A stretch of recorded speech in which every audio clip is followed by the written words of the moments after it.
since last Friday, the military operation has resumed. As had been anticipated, the Hamas also used that time to replenish supplies, to continue renewed their rocket fire over onto the Israeli civilian front.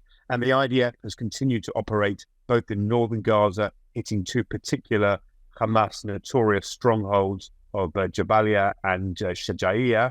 And they're also starting to progress down south towards what is the second largest city in Gaza of Khan Yunis. Feels like Khan Yunis is particularly significant and could be the stage for some kind of last stand in the way that we saw with the likes of ISIS. From what we understand on Israeli intelligence, that the Hamas leadership, the senior leadership, are kind of the household names here in Israel, are thought to be in part of the underground labyrinth underneath Khan Yunis. Although, this is even more complicated than the north, primarily because of the increased density of the civilian population that Israel evacuated from the north to avoid them any harm.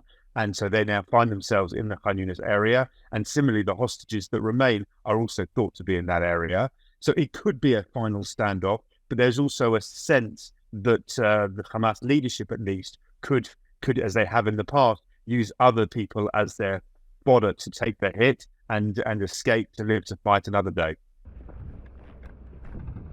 How confident are you then that the IDF is closing in on that Hamas leadership? Because in the history of warfare, when leaders are taken out, sometimes you have that pack of cards falling situation where it becomes a little bit easier for ground forces to do what they need to do.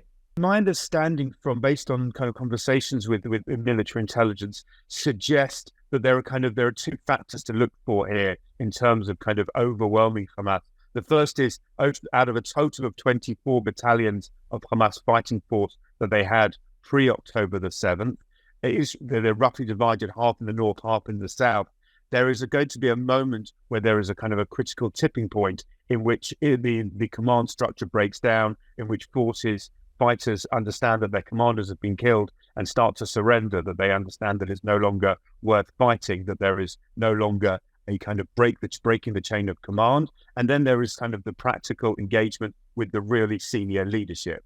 I would caution kind of in terms of an assessment, we're just basing it on what the IDF are telling us, but based on kind of 55 plus days that it's taken to conquer and overwhelm the north, which is still not yet complete, there is concern whether Israel will have the political bandwidth from Israel's allies in order to support that extended campaign now in the south.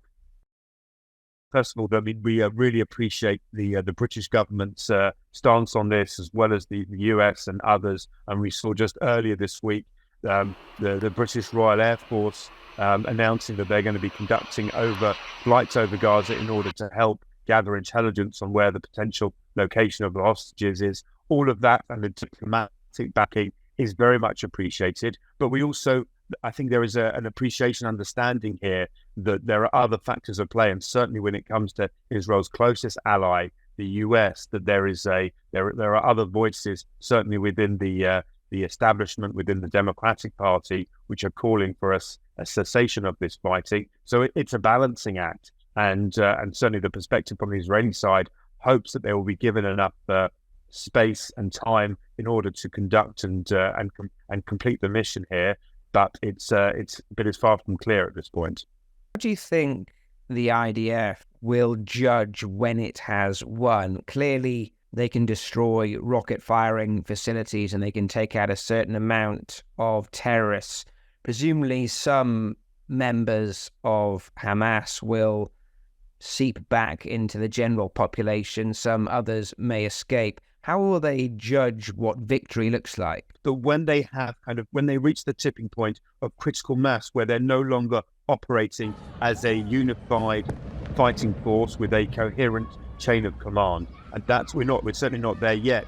But on each kind of battalion level, and they're organized kind of geographically, Israel is targeting the Hamas terror strongholds, the compounds, the leadership, as well as their ability to launch rockets, and they come up from the labyrinth of tunnels fire an anti-tank missile, then kind of disappear underground. So it's kind of a constant game of cat and mouse to try and catch the terrorists who are hiding underneath, but also more strategically targeting that leadership structure. And only when that's gone and the command breaks down and there is an Israel kind of has evidence that the motivation of the fighting forces has been taken away, can they really start to talk about success and victory. But I think the ultimate victory will be the taste will be on Israeli citizens. When do they feel comfortable to return to those communities that were so badly struck on October the 7th and feel the confidence that the IDF has rehabilitated itself to allow the civilian population to eventually return. The IDF's top priority objective is sustaining that strikes on Hamas. However, there is concern. Hezbollah in the north are still fighting. Yes, they've kept their rocket fire predominantly very close to the proximity of the border, but in quite an intense fashion. And although the current assessment suggests that they're not looking for a wider conflict, the law of unintended consequences could still find us in a far more severe regional battle. So that's kind of just a word of saying that we're far from kind of seeing the end game play out yet.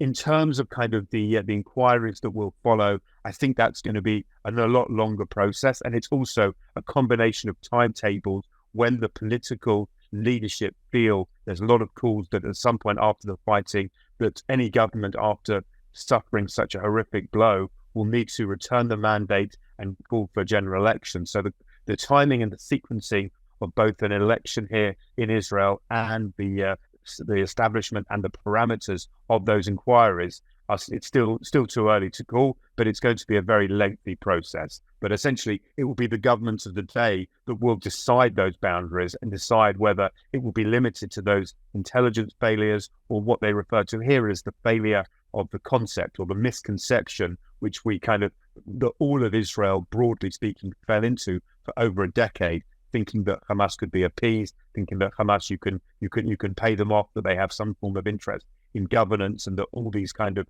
economic soft power levers that Israel was using for the last decade or so were kind of grossly underestimated the ferocious power of this terror organization.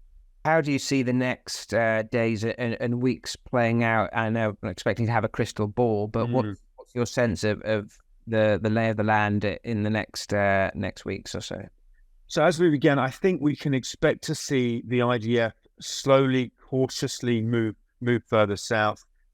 We understand that the operation is not going to be in the same characteristics as it has in the north, that they will be having to go neighborhood by neighborhood.